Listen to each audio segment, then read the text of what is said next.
Yeah, I said, ready to be done with my night. Let's get going.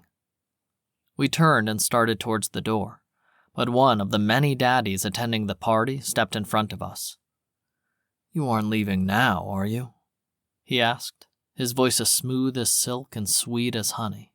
A strange feeling moved in my gut, and I stared up at the daddy in amazement.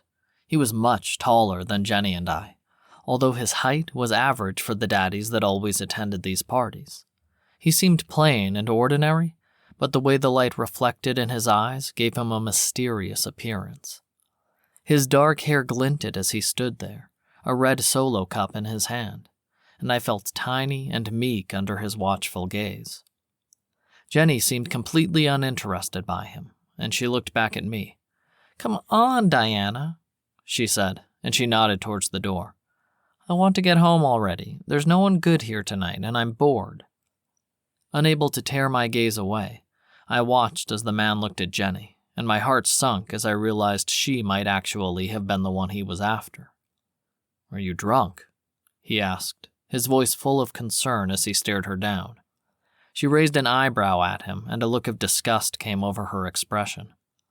Even if I was, you aren't my type, she said, her voice clear as day and sickly sweet like a poisonous berry.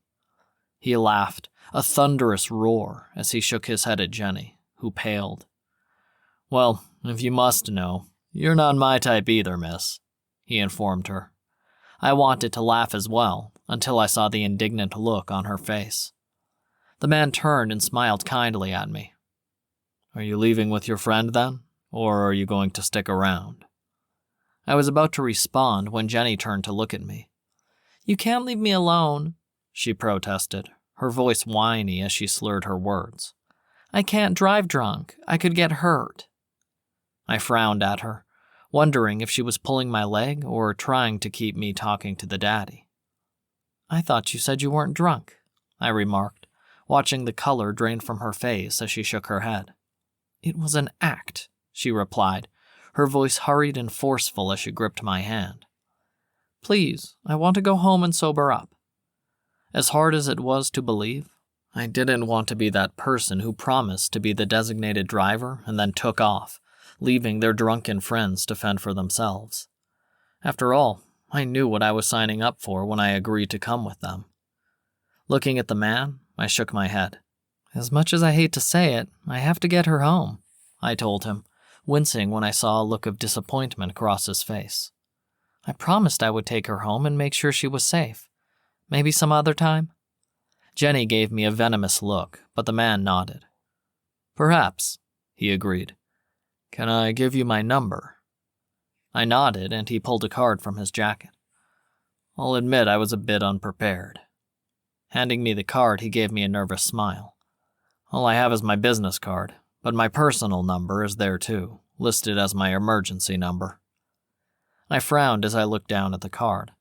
It was a business card for a doctor's office, but I saw what he meant. Smiling, I looked back up at him. Dr. Vincent Ford, I asked, and he took a bow. At your service, he chuckled as he stood back up. I look forward to hearing from you.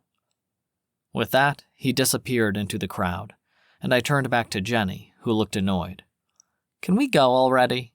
She demanded. I put the card in my pocket, excitement building inside me, and I led her out to the car. I wouldn't go talking to the likes of him. He's pretty ugly as far as daddies go. Agreeing to disagree, we got into the car and I started down the street, ready to get home to my books.